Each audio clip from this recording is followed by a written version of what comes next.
ভাই দেখি তো কি নিয়ে আইছেন ভাই এখানে তো অনেক কিছু আছে ভাই, কি কি লাগবে ভাই বলেন। দাঁড়ান আমি এই যে এই পুতুল কত করে ভাই? ভাই পুতুল, হ্যাঁ এটা তো পুতুলের ভাই আপনি নিলে একদম মাত্র 50 টাকা। আরে কি করে এত দাম এত টাকা এটা? আরে ভাই নিলেন না, এত রোজা রমজান এত কথা বলতে পারবো না ভাই, রোজা লাগে গেছে গা। 30 টাকা রাখেন ভাই।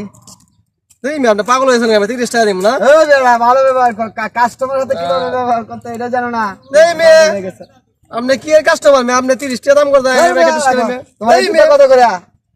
এটা হ্যাঁ লাগবে না। হ্যাঁ কি সাইজ তো ঠিক আছে? ঠিক আছে ঠিক আছে। 150 টাকা দিয়েন। 150 টাকা? 150 টাকা দিয়েন। ও আচ্ছা ঠিক আছে, তাহলে কিছু কম নাও। তুমি মাল বেচতে আইছো নাকি ভাই? একটু বাড়ায় বুড়াই দিয়েন। বাড়ায় বাড়ায় দিব আমরা তো ভাই ভাই তো ঠিক আছে, এই জন্য এত দাম বেশি চায় ভাই, ওইটা মার্কেট আর রেড হলে মনে করলেন ঠেলে ঠেলে নিয়ে ঠেলে ঠেলে নিয়ে আইছো, তো কম দামে মাল নিয়ে আইছো। মান ভালো না, গুণগত মান ভালো না। আরে ভাই কে কইছে ভাই একের মাল একের মাল একের মাল? তাই বৃষ্টি বাদলা দিন স্লিপ খাবো না ভাই।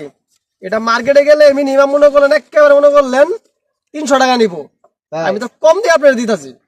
ঠিক আছে ঠিক আছে। মাল ভাই বলে একের। হ্যাঁ ঠিক আছে, তাহলে দুইটা প্যাকেট করে দাও। প্যাকেট করে দিন তাহলে। হ্যাঁ দুইটাই প্যাকেট করে দাও। আচ্ছা, আর আমার বাচ্চার জন্য একটু জুতা নেওয়া লাগবে, দাঁড়াও তো দেখি। প্যাকেট করলাম ভাই। ভাই ঠিক আছে, এই জোড়া কত ভাই? আরে ভাই মাল তো এটা সেই মাল।